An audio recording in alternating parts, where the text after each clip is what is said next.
Western countries often present themselves as champions of freedom, justice, and human rights. We supported human rights. They frequently justify military interventions in other nations under the pretense of bringing peace and democracy. Bringing peace to the Middle East. However, history has shown that many of these interventions result in the destabilization of nations that were previously at peace, plunging them into conflict and long-term instability. Instead of fostering freedom, these actions often lead to destruction, economic collapse, and human suffering, leaving the affected countries in far worse conditions than before. This raises an important question. Do these powers genuinely act in the interest of human rights? Or is their true objective to expand their influence and control over other nations? Many argue that their primary aim is to exploit these countries' natural resources, using what they seize to strengthen their own economies, while leaving the nations they intervene in impoverished and dependent. From oil and minerals to cultural and intellectual assets, the pattern of resource extraction is evident throughout history. One must wonder, do these nations truly innovate and build within their own borders? Or is much of their progress rooted in what they have taken from others? The reality suggests that the pursuit of power and wealth, rather than genuine concern for justice and freedom, often drives these global actions.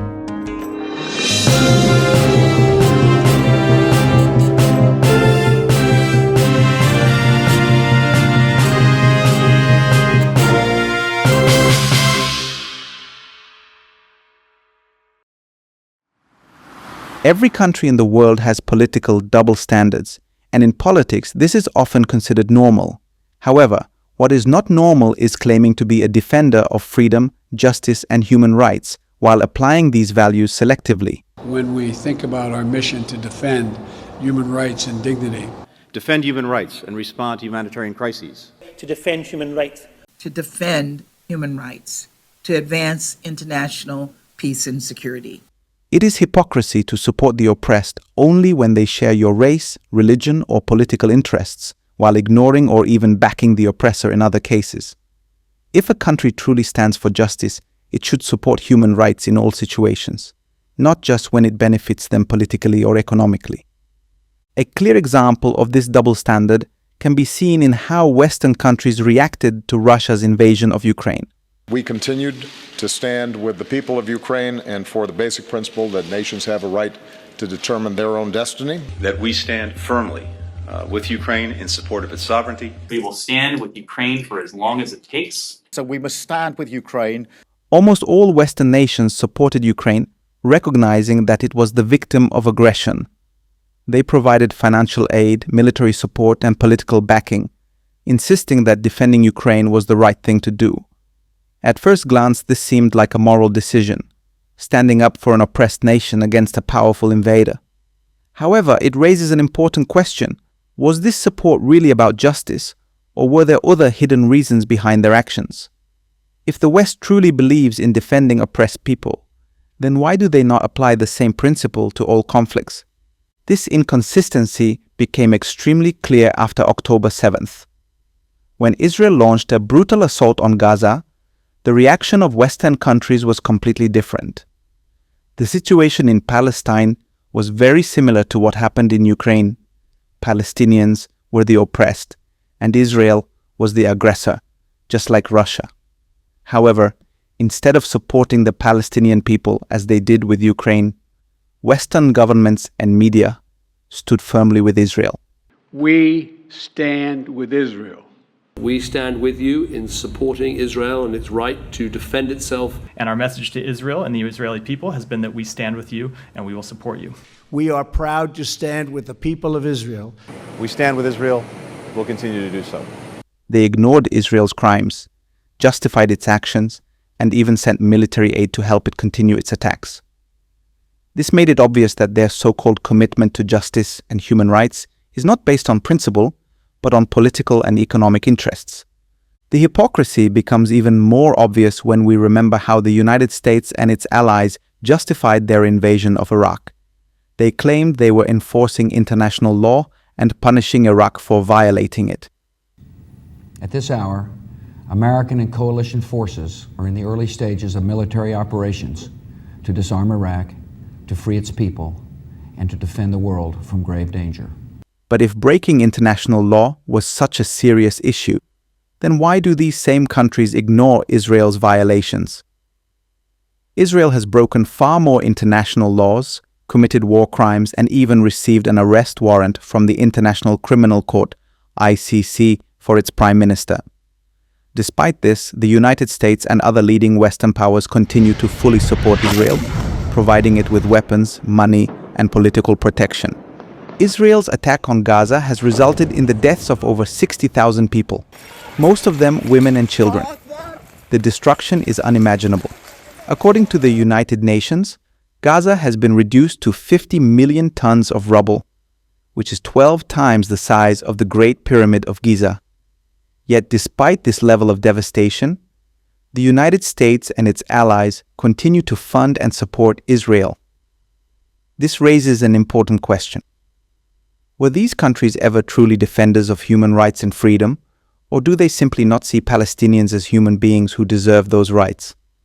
The double standard becomes even more obvious when we look at public opinion. More than 50% of the population in the United States and other Western countries oppose Israel's actions and the ongoing genocide in Gaza.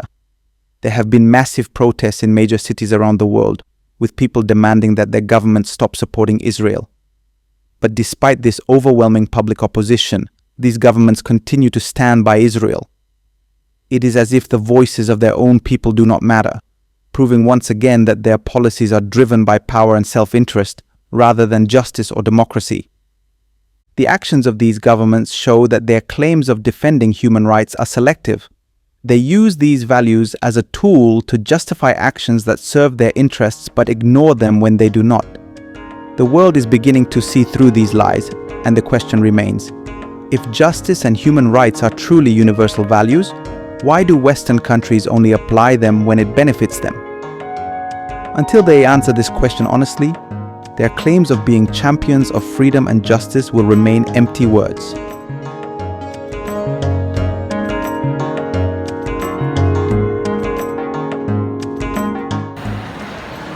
When it comes to culture, Western powers want the world to believe that their values are the gold standard of modern life, while the rest of the world lacks principles worth upholding. They often emphasize ideals such as freedom of speech and personal liberty. We support freedom of assembly and freedom of speech and freedom of the press. Because freedom of speech is sacred. There are certain core values that we believe in as Americans that we believe are universal. Freedom of speech, freedom of expression. Portraying themselves as the only true defenders of these rights. At the same time, they criticize other cultures, accusing them of being oppressive and backward. But the real question is, do they truly have freedom of speech as they claim, or are there topics that people are simply not allowed to discuss? The reality is that no country in the world offers absolute freedom of speech, not even those that claim to champion it. Every nation has its own restrictions, whether legal or social, on what can and cannot be said. Yet Western countries often present themselves as if they have reached a level of unrestricted expression that no one else has. However, when examined closely, this claim does not hold up to scrutiny. Take the United States, for example, a country that prides itself on being the land of the free. In the past year alone, more than 2,000 people have been arrested nationwide for participating in pro-Palestinian protests on university campuses. These individuals were not committing crimes. They were simply exercising their right to free speech and peaceful protest. And yet, they were met with mass arrests, police violence, and harsh crackdowns. If freedom of speech were truly protected in the US, why were so many people punished for expressing their views? The same pattern can be seen across European countries like Germany, France, and the UK, where protests, opinions, and even discussions about certain political topics, especially those critical of Western allies, are often censored, silenced, or criminalized. However, when a non-Western country enforces speech restrictions, Western media are quick to label it as an authoritarian regime that does not respect human rights. This hypocrisy reveals a clear double standard in how freedom of speech is viewed and applied. But this cultural superiority complex does not stop at free speech. If you examine other aspects of life, Western powers also aggressively push their social ideologies onto other nations. A prime example is their promotion of LGBT ideology, which they insist is a universal human right. One of the major issues, and it's a holdover from sort of colonial Victorian, is the issue of sexual preference in many African countries. In Kenya, to be gay, the LGBT community is illegal. They just want to have equal rights, the same privacy and equality as all other Kenyans do. Shouldn't freedom and individuality and all those things also extend to people who just happen to be gay, who were born gay? They weren't made gay. Wouldn't it be great for the president of Iran to say, you know something, everyone's entitled to be whatever sexuality they are born to be? Do you personally dislike homosexuals? They pressure other cultures to accept and adopt their beliefs, regardless of whether these values align with the traditions and customs of those societies. While they demand that their own culture be respected, they show no willingness to respect the cultural values of others. This raises an important question.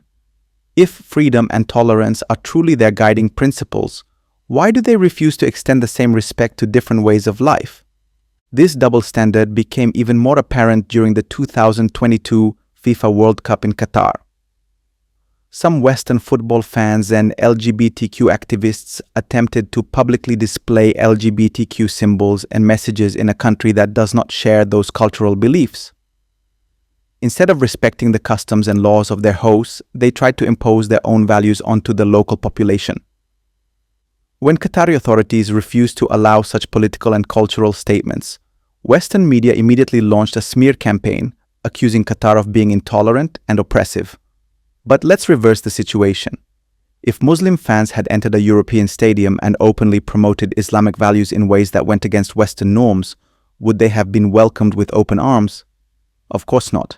This situation once again proves that Western powers believe their culture is superior to all others and must be accepted everywhere, while other cultures are expected to submit. The pattern is clear.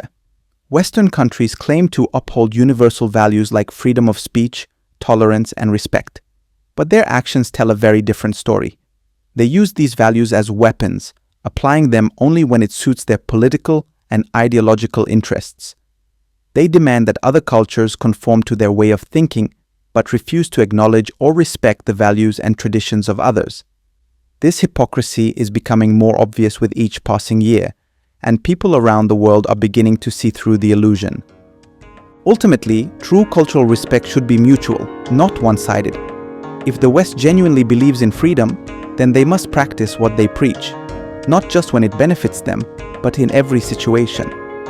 Until then, their claims of being defenders of human rights and freedom remain nothing more than empty words wrapped in double standards.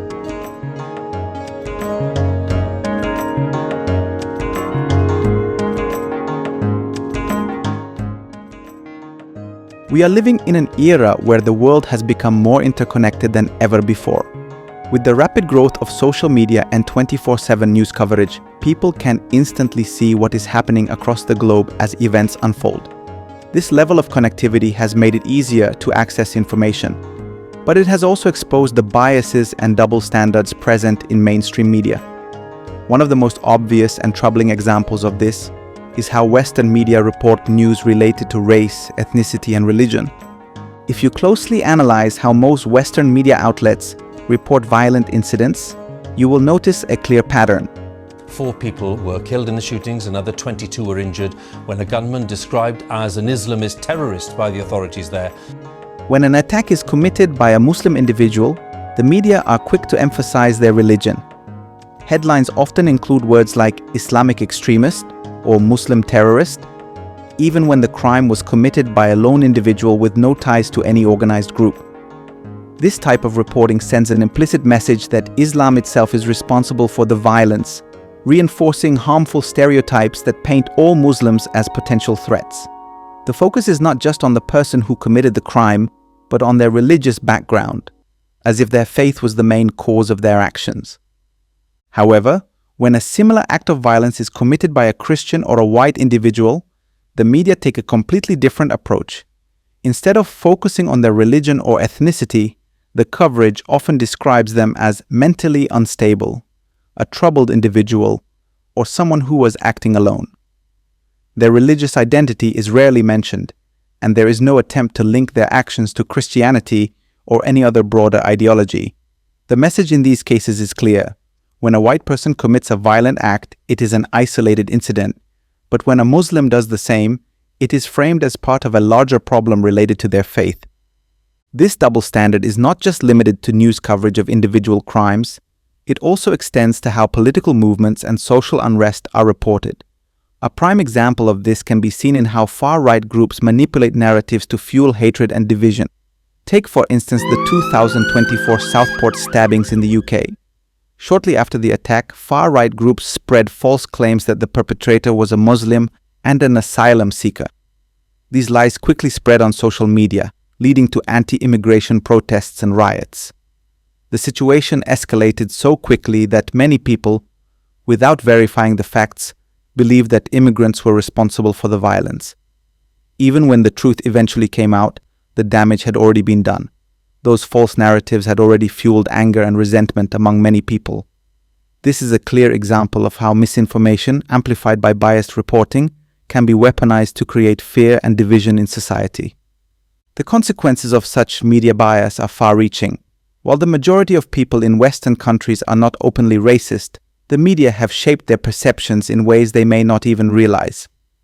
When people are repeatedly exposed to biased news coverage, they begin to internalize certain narratives without questioning them. Over time, this creates subconscious prejudices that affect how they view different communities. Many individuals who would never consider themselves racist may unknowingly hold negative stereotypes about Muslims, immigrants, or other marginalized groups simply because of how the media have framed these communities. This is why critical thinking and media literacy are more important than ever. People must learn to question the information they consume, recognize media biases, and seek out diverse perspectives. The responsibility to challenge these double standards does not lie solely with journalists. It is also up to the audience to demand fair and objective reporting. As long as biased narratives continue to dominate mainstream media, racial and religious discrimination will persist, and societies will remain divided. If Western media truly believe in principles of justice, equality, and truth, they must hold themselves accountable. They must strive for fair reporting that does not selectively highlight or ignore aspects of a person's identity based on convenience. Until this happens, their claims of being defenders of free and fair journalism will remain empty words, and the world will continue to see through their hypocrisy.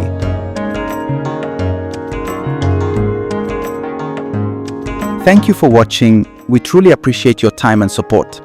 If you found our content valuable, please consider liking, sharing, and subscribing to stay updated with our latest videos. Your engagement helps us grow and continue creating quality content. Thanks again, and we look forward to seeing you in the next video.